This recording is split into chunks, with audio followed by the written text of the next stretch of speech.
Hello everyone, and welcome back to Sonic 3D Flickies Island on the Sega Saturn. I am One Sheep yet again, and today, ladies and gentlemen, we are tackling Spring Stadium Zone, the obligatory casino-esque bouncy pad level of the game. And while this zone does have like a casino aesthetic to it, while it does have sort of really casino-ish music, it isn't really much of a casino level as much as it is just casino looking. There's loads of bumpers, there's loads of things that can boop you about, but there's no slot machines you can jump into, you know. There's nothing of that sort that you can really end up jumping into.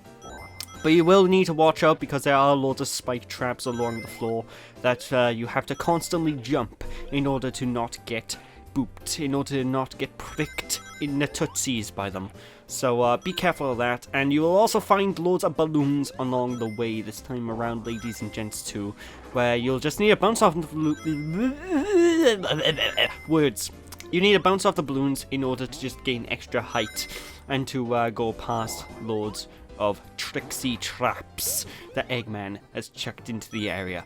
And honestly, I actually really do enjoy this music, and this zone in particular, actually.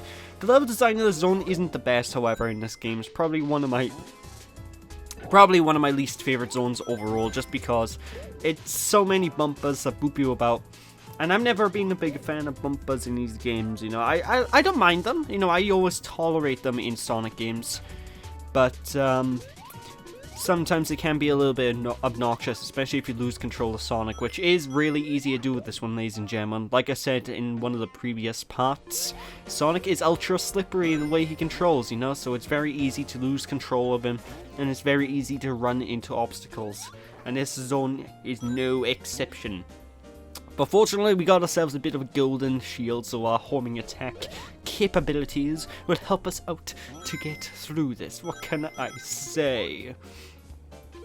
And, I gotta be honest, this zone in particular, in Act 2, it's probably the only song in this game in terms of soundtrack that I don't like. I really don't like the soundtrack in Act 2 of this game, you know, this particular zone. And it's only because the Act 2 soundtrack, for some reason, has this weird compulsion to it tries to influence cartoon sound effects into the music, and I don't like that. You know, I don't like hearing the yabba dabba doo noise whenever I'm trying to run around. It just takes me out of it. I'm playing as a cartoon hedgehog, I'm not playing as Fred Bloody Flintstone. I'm not yelling at, what's her tits to let me back into the house because I've been locked out after going bowling, am I? I say what's her tits because I can't remember their name. Velma, I think? Is it Velma? Or was that a character from Scooby-Doo? I don't know, it's been so long since I've seen the Flintstones that I honestly can't remember much about it. Bit of a shame too, because I used to love watching that growing up. It's a pretty big show that's close to my heart. What can I tell you? And of course, it's time for yet another special zone. And it's around this point where the special zones do start to get a little bit more challenging. They do start chucking a lot more mines at you.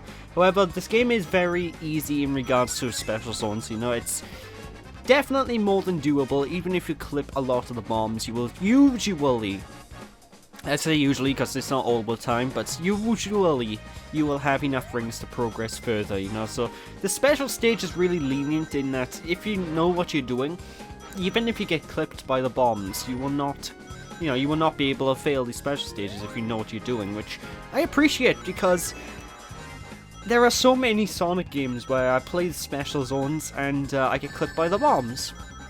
And when I get clipped by the bombs, usually at least once, that's it. That's the entire special stage failed, you know, folks. But yeah, this is around this point where the special zones do start to get a little bit more challenging, and I'd become a bit of a pleb. But for the most part, I always succeed in these special zones, so it's no big deal.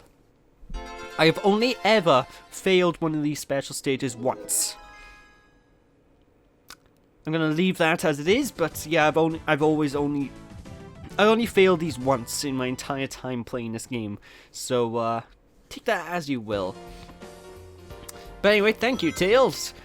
don't know why you couldn't take me to the Chaos Emerald in the first place anyway without me paying you. Why do I have to pay Tails for him to say, okay, I'm gonna take you now, Sonic? You'd think Tails would be like, oh, Eggman's up to his no good things again? Okay, I'm gonna send you to the special zone. You know, you'd think he'd be like that. At least with Knuckles, it kind of makes sense because Knuckles is an idiot. But Tails, you know, he's Sonic's best pal. What, does he need the fuel to fly Sonic there? And in fact, where are the special zones? I asked this in the previous LP as well with the Sonic franchise. Where are the special zones in relation to everything? Like, I always really want to know. I want an explanation, goddammit. I want an explanation involving this game, involving a cartoon hedgehog that runs fast. I need to know where he goes. I need to know what sort of thing the Chaos Emerald special zones are. Are they their own little pocket dimension or something? Well, I assume they're their own little pocket dimension in, like, Sonic 2 at the very least, but, you know, in this one in particular, I mean, you just sort of talk to Tails, you talk to Knuckles, and then they just fly you there. I mean, whoop-de-doo. But, I don't know. Although, around this point in the franchise, if you notice, Tails and Knuckles also have their own 3D models. For some reason, a lot of games released around this time period of Sonic where Tails has a 3D model. For some reason, they add this really, really obnoxious sound effect to Tails. And it's mostly prevalent in the likes of Sonic Jam and Sonic R, where whenever its tails actually start spinning, all you hear is this sound effect. And I'm just sitting here like, why? Why would you put that sound effect in? It's obnoxious. Stop it. Sega, stop. You won't see too many LPs though on this channel where you hear that obnoxious sound effect, because there is only like 3 games in total, I think, that actually does have that sound effect. But, yeah, you're not going to hear that much, because not only is there only 3 games, I'm only really tackling 1 or 2 of those games, because one game's a compilation cartridge, and another game is, I'm trying to think. I forgot what I was saying. And the other game's a racing game, there we go. So, yeah, there is that. But anyway, this is Act 2. Act 2 is a little bit more dickish and a little bit more challenging than Act 1, as it should be. It's Act 2, for Christ's sake. But what they've introduced in this act now are loads of pop-up spike pillars, where they will basically shoot up spikes from the ground, and if you're standing over the top of the hole, you're gonna get a spike up your bum. And, that's not good. Sonic doesn't like being poked up the anus. I'm pretty sure most people wouldn't like being poked up the anus. But I think it depends on who you are, I suppose. What I'm so getting at is no one likes being poked up the anus with sharp objects. There we go. That's more universal, because, you know, the people like to be poked up in the anus. And that's all the power to them. Personally, I've never tried, and I don't really want to try, but this has gone on a weird tangent. It's all the jolly music, you know. But I do love the aesthetics in the background in this particular zone. Like, in Spring Stadium in the original Mega Drive version is, it's pretty boring looking, all things considered. But in the Sega Saturn version, I like the extra detail they're given to all the background objects, because you got, like, Eggman balloons in the background, you got spinning, rotating stars. I like it. You know, I really do like it. You don't see all this detail that often.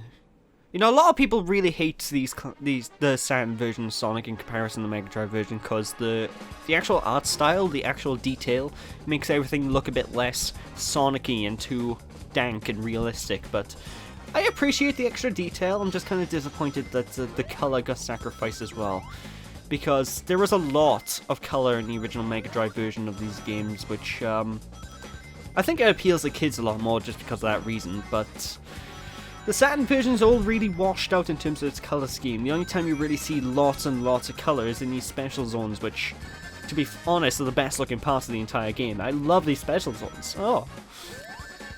Even though I am showing my lack of skill right now. Yeah, I love these special zones. I'm surprised they haven't really tried to make special zones like this again. But after this game, pretty much special zones are going to be a thing of the past almost, really, because after this game, special zones are going to be disappearing for a short while, ladies and gentlemen. Well, at least for Sonic Adventure, which is the first major 3D game. Because we are actually getting to the tail end of the Sonic franchise now, the classic Sonic series. We're almost done with all the classic Sonic games, which I'm excited about because I love me the Adventure series. And I love me the modern games. Although a lot of the classic games I do prefer over the modern games, but it all really depends on the game. It's a game-by-game basis. I'm not going to claim that modern Sonic sucks, meh, because a lot of the games I actually really enjoy, you know? Don't get me wrong, I'll claim that some modern Sonic games suck, but you know, it gets a lot of hate. What can I say? I'd say the quality ratio is roughly the same as the Mega Drive games for the most part. Although there was that dark age of Sonic where almost everything released turned out bad, but, you know, excluding the dark age, the quality of Sonic games tend to be pretty in line with the classics. I don't think he really went down too much. I mean, he did go down a spiral, but when Sonic does things good, he does things good, you know? But I digress. Anyway, we have ourselves yet another Chaos Emerald, so whoopity-doo! You know, the soundtrack of this level is just missing one instrument. It's just missing a kazoo. If they had a kazoo in the background going, it would be perfect. I should grab a kazoo and just start recording.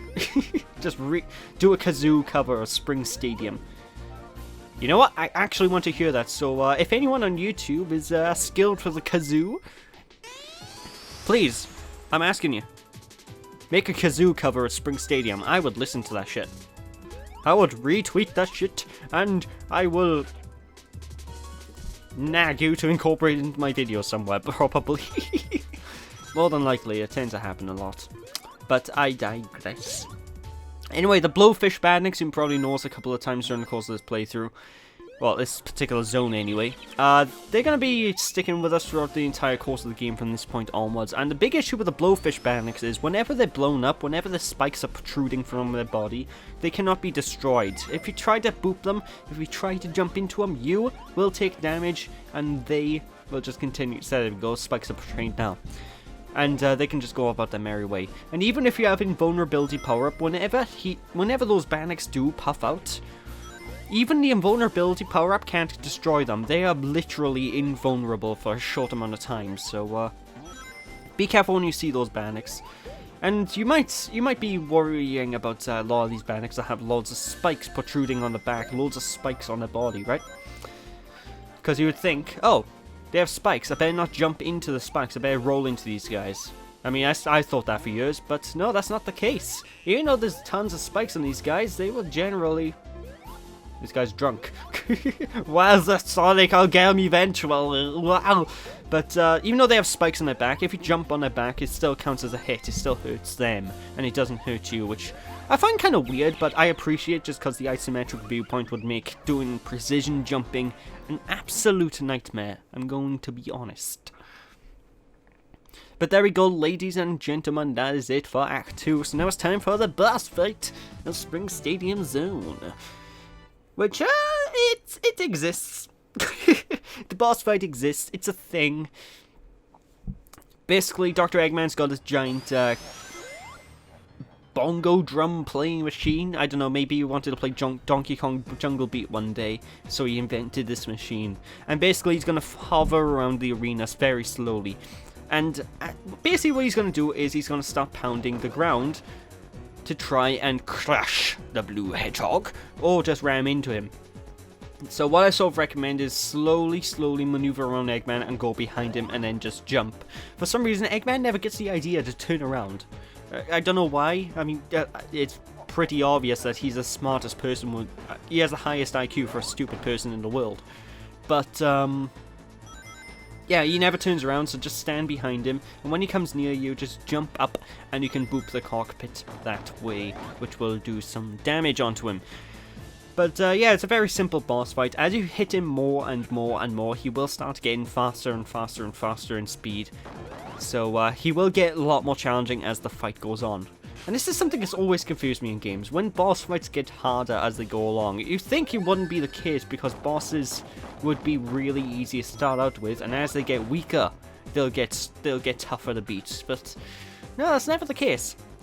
I know the video game reason and the logic behind why, but you know, if you try to think of a video game as a real life sort of thing, you know, why doesn't he just do this thing? Why doesn't he just try to crush you and turn around and why isn't he going at full speed at the start? I don't know.